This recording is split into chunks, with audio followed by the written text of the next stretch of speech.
15th lesson पंचदशः पाठः वह है हमारा प्रहेलिका। प्रहेलिका को हिंदी में बोलते हैं पहेलियाँ। किसी भी साहित्य में पहेलियों का अत्यधिक महत्व है। ये मनोरंजन की प्राचीन विधा है, यह मनोरंजन का प्राचीन साधन है। ये प्रायः सभी भाषाओं में उपलब्ध होती है। पहेलियाँ जहाँ हमें आनंद देती है, वहीं समझबूझ की हमारी मानसिक व बौद्धिक प्रक्रिया को तीव्रतर बनाती है। प्रस्तुत पाठ में संग्रहित पहेलियों का सार इस प्रकार है। पहले में कहा गया है, कस्तूरी किससे उत्पन्न होती है? हाथियों को कौन मारता है? युद्ध में कायर क्या करता है? उत्तर उसी पहेली में है, लास्ट में उत्तर दिया गया है उसी में। कस्तूरी किससे उत्पन्न होती है? तो मृग से, हिरण से। हाथियों को कौन मारता है? तो सिंह। युद्ध में क्या कायर क्या करता है? तो पलायन यानी भाग जाता है। दूसरी पहेली में कहा गया है, नारियों में कौन शांत नारी है? गुणोत्तम राजा कौन हुआ है? विद्वानों के द्वारा सदा वंदनीय कौन है? श्लोक में ही उत्तर दिया गया है। प्रत्येक चरण के प्रथम और अंतिम वर्ण को जोड़कर उत्तर प्राप्त हो जाता है। अगली पहेली में कहा गया है, कृष्ण ने किसको मारा? ठंडी धारा वाली गंगा कौन है? पत्नी के पोषण में संलग्न कौन है? किस बलवान को ठंड नहीं सताती है? नारियल वृक्ष पर रहता है। अगले में कहा गया है, नारियल वृक्ष पर रहता है परंतु गरुड़ नहीं है। वह 3 आँखों वाला है परंतु शिव नहीं है। वह वल्कल धारण करता है परंतु सिद्ध योगी नहीं है।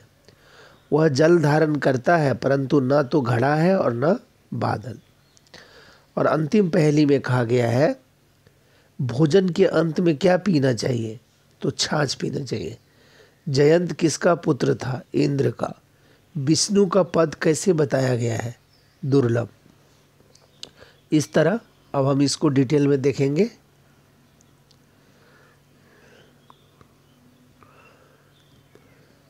ये इसमें टोटल 5 पहेलियाँ दी गई है।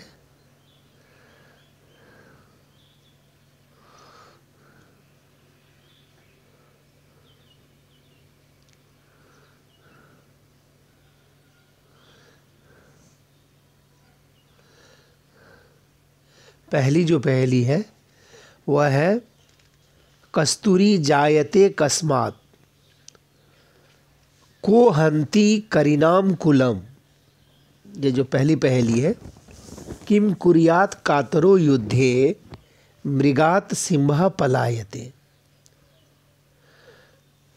अब इसको एक्सप्लेन करेंगे हम लोग।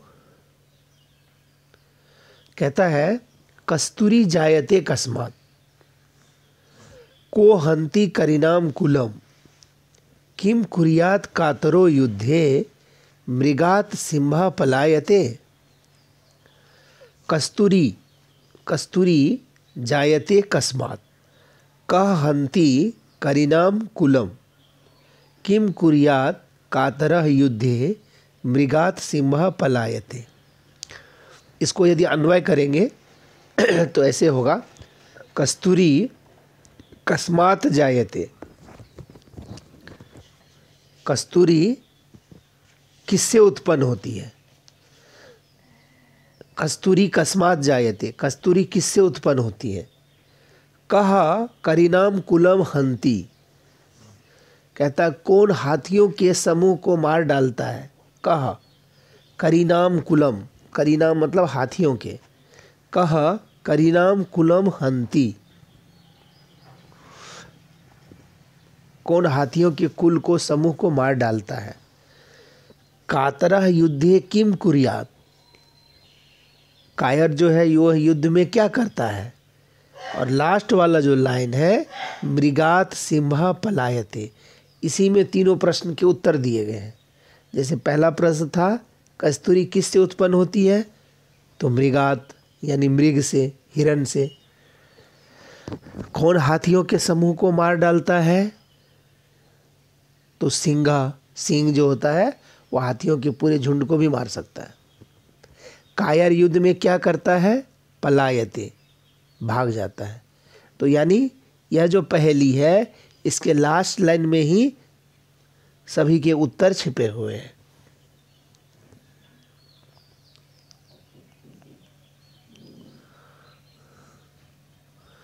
अब यहाँ हर एक शब्द के अर्थ भी दिए गए हैं, तोड़ के बता दिए गए हैं। एक कस्तूरी शब्द जो आया है, कस्तूरी शब्द मृगस्य नाभो जायमानम सुगंधित द्रव्यम। कस्तूरी जो है मृग के नाभि में होता है और जो काफ़ी सुगंधित द्रव्य होता है। तो बाकी वर्ड आप देख लेंगे। यहाँ हिंदी में भी अर्थ दे दिया गया है। अब यहाँ प्रश्न उत्तर है कि कस्तूरी कस्मात जायते। कस्तूरी जो होता है वो किससे उत्पन्न होता है, किससे मिलता है? तो कस्तूरी मृगात जायते, कस्तूरी मृग से, हिरण से मिलता है। को हंती करिनाम कुलम, कौन हाथियों के कुल को मार डालता है?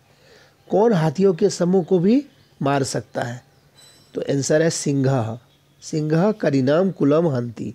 सिंह जो है वह हाथियों के कुल को, पूरे झुंड को भी मार सकता है। किम कुरियात कातरो युद्धे, कातर जो होता है, डरपोक जो होता है, वह युद्ध में क्या करता है? पलायते, यानी भाग जाता है। जायते इति क्रियापदस्य कर्तृपदम किम। इस सेंटेंस में जायते यह जो कर्ता पद है उसका क्रियापद कौन है? जायते का कर्ता कौन है यह पूछा जा रहा है। तो जायते इति क्रियापदस्य कर्तृपदम कस्तूरी। कस्तूरी जो है वह कर्ता है और जायते क्रिया है। कुरियात इति क्रियापदस्य कर्तृपदम किम। कुरियात का कर्तृपद क्या है? कुरियात का कर्तृपद है कातरा। तो